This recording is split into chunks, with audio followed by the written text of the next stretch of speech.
Good morning, good afternoon, good evening. Welcome back to the channel where we talk about economics and crypto and other fun things. I have something a little bit different in today's video. I want to look at this model, which, oh my goodness, blew me away. So yeah, let's take a look at that. But I also want to look at just my general outlook for the next few weeks when it comes to crypto, my crypto holdings, all your crypto holdings, all of that. And I want to just communicate up front, anything other than Bitcoin or Ethereum, I am short-term bearish, but I think there's a lot of very attractive levels for some specific altcoins that I'm looking at. So I'm excited. You know, I'm holding a lot of cryptos that I have a lot of confidence in. I'm okay holding those. I'm okay DCAing, but I am excited about the opportunity I think is coming. And so, you know, it's the summer months in the United States. I know it's not officially summer, but school's out. It's that was sell in May and go away thing again this time around. Well, we'll see. There's no guarantees of that. For June, I think it's going to be mostly bearish. And it's okay. That is okay. All right, but let's take a look at this model. Before we do that, hit the like button, subscribe to the channel, leave a comment in the comment section. All for the algorithm. We have Zhao Wedson. I just love this guy. He's posted a lot of stuff that I've really liked, and this one's just upping the game. I really never seen anything like this. So enough introduction. The most accurate model for identifying Bitcoin all-time highs has not triggered yet, and that gives me real confidence we likely still have around 4 months of opportunity, no matter the volatility or headlines trying to shake you out. See that blue line on the chart?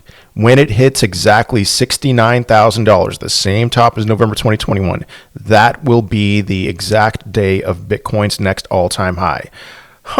Okay, I am intrigued. What is this blue line? It is called the SMART model, so Bitcoin Cycle Market Top Prediction Max Intersect SMA model, okay?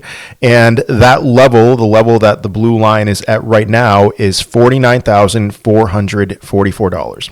So what about in the past? What has this looked like in the past? Well, believe it or not, this is shocking to me.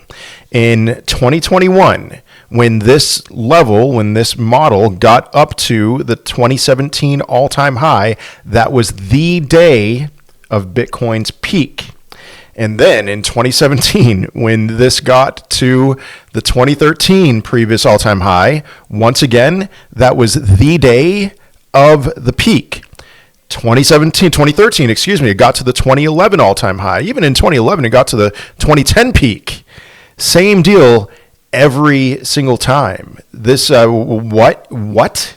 Okay, if there was a reason for you to follow Zhao Wedson or Alpha Fractal, where he got this chart from, I think he works for Alpha Fractal, this is the time to give them both a follow, because if this plays itself out again, I mean, whatever the case, Zhao says that he is selling no matter what. On that day that this gets to $69,000, which it will, no doubt, but will it be right? We'll see. On the day, he's selling everything, no hesitation, no mercy. So 4 months from now would be sometime in October, something like that. So my goodness, I mean, you can see this chart zoomed in here. This is truly amazing.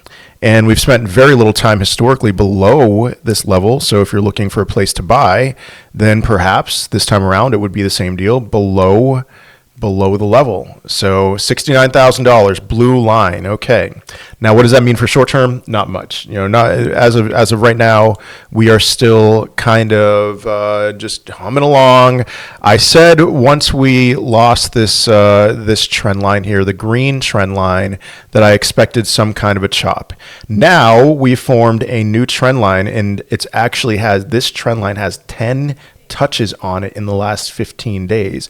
So it's holding very tight. It's one of those things. It's like, all right, the more touches in a 15-day period, the weaker that trend line is going to get. So I'm not expecting this to just go on until Bitcoin goes to zero or something like that. But you know, it's something to keep on your radar of Where are we going to go from here? I wouldn't be surprised, perhaps we're going to just intersect with the 200-day moving average here and see Bitcoin come on down to the 200-day moving average. That would be, by that time, mid 90s, maybe upper 90s for Bitcoin's price. I am also wondering if we're in the early stages of an ABC correction. So what do we have here? A, B, C, 200-day moving average. And then we're ready to start that final wave to whatever that peak would be for Bitcoin. Whatever the case, I'm comfortable holding throughout this month, next month, whatever, into the future. And we will see. We'll see. So in the meantime, I'm not expecting much from altcoins. Now, Ethereum is doing its own thing, and I actually kind of like it. You can see Ethereum dominance is holding up well. Ethereum's price is holding up well. The Ethereum Bitcoin chart is looking very bull flaggy. So it's another thing that, let's say Ethereum breaks out above 27.17, that a lot of altcoins are going to follow suit. A lot of ERC20 coins are going to follow suit. But until then, and I could still see it playing out in a matter of a couple weeks, I really do expect altcoins to struggle.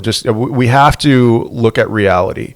Reality would show us that a lot of these altcoin charts are looking bearish. They are in downtrends. While interestingly, the total market cap, total crypto market cap is still in an uptrend. So I can picture this playing itself out where Bitcoin and Ethereum hold the market up while the altcoins continue to bleed.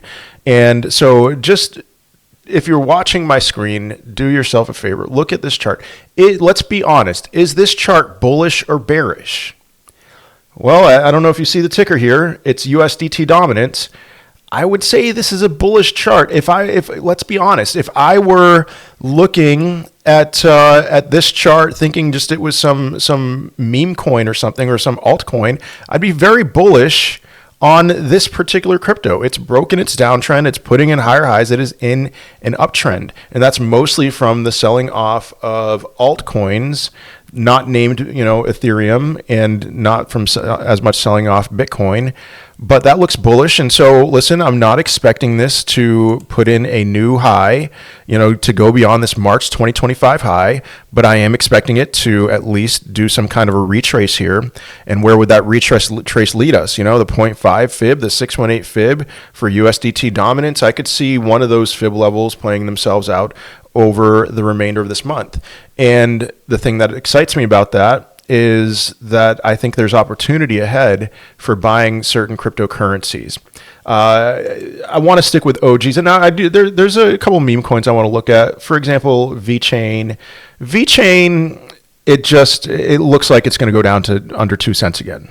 I highly doubt it's going to go below there, but it's in the middle of this range right here. This is a good time, in my opinion, to set a limit order at 0.01913 or so.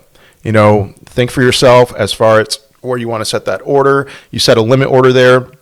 You would spend, in my opinion, very little time in the negative. You might spend a little bit of time in the negative, but not all that much.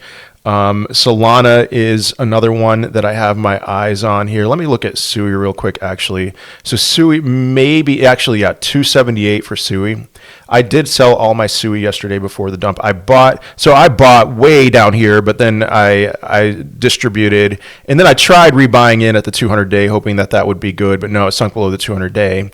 And so now this is actually a really good level, 278. So it's not too far from there. It's at 316. I think that would be a good entry for Sui short term. But Solana is, I think, giving us a couple of really good entries here. And one is $136 and the other is $126. If you want exact numbers, $135.96 and $125.97. I really do have a lot of confidence that Solana will make its way to at least one of those two levels. So I'll buy a little bit at 136, a lot more if it were to get down to 126. And then Tau was another one. A lot of people are very bullish on Tau. Now, I did open a long on this dump a few days ago here, and I just closed that long today. So that long is closed. I made a few bucks, I'm happy with my returns, but I would not be surprised to see Tau down to $259 over the short-term time frame. And there's plenty of other ones that we could look at. I'm not worried at all about XRP. I'm not selling my XRP. Like a Popcat still has plenty of room to go down. Pepe, I don't think this 236 retrace is going to hold. I would expect it to go down to gain a zero, something like that. Pendle, I've drawn out an expectation with Pendle, and that puts us at $3.38. Believe it or not, I want to look at Fartcoin. Litecoin, maybe Litecoin at $80 would be a good entry. But let's take a look at Fartcoin real quick, because this is... What can I say about Fartcoin? It has established itself as something, as that token where, you really want to you really think things are getting hot, that, I'm going to buy some Fartcoin. There's going to be some documentary, I'm sure, one day written about Fartcoin as kind of like the model of whatever it is that we're in right now. Maybe it's a .com-ish bubble, and Fartcoin is going to be like the name of the documentary. But in the meantime, I think Fartcoin is probably going to be a first mover. I mean, it was. Look when Fartcoin bottomed out. It was in March, in early March. We still had another month of bearishness, and Fartcoin bottomed out in March. The April 7th bottom, it was up a decent amount. So from here, I'm expecting a move down to the 236 level. That's about 80 cents. And maybe a wick below, but from there I'm expecting Fartcoin to eventually to move higher, maybe even hit a new all-time high. So there's lots of opportunities on these different charts. Jasmy, I think, is an opportunity. I very much don't think it's going back down to this level that I have circled here, but the next logical level that would make sense would be 1.2 cents. 1.2 cents. Injective, another one. I do think Injective has a potential to go down somewhere between $8.50 and $10. So I would not look at this as a time to be nervous. I am not calling for something like what we experienced after the December peak. I'm calling for a moment where we do cool off a bit. And you could, you want to call this a downtrend. We can call this a downtrend for the time being in altcoins, while the total to crypto market cap actually remains in an uptrend. Here's my projection for Brett, something like this, lower highs, lower lows, bottoming out right back where it went down, and then we're ready to go from here. So as always, patience is a virtue. I know day to day it's a grind, but I think sooner than having to wait however long we waited, pretty much 4 months. We're not waiting 4 months this time around. 4 months from now, we'll probably be close to a peak, So I know that's a different mindset, but looking at certain things, it does look like there's V-shaped recoveries abounding in the stock market. We already have a V-shaped recovery for Bitcoin. So, yeah. Patience will be rewarded, I believe, as long as you're not thinking you're going to 100x your portfolio or something like that. But anyway, that's all I have for today. I hope you have a wonderful day, a wonderful rest of your weekend, and I will most certainly be seeing you in another video. Peace.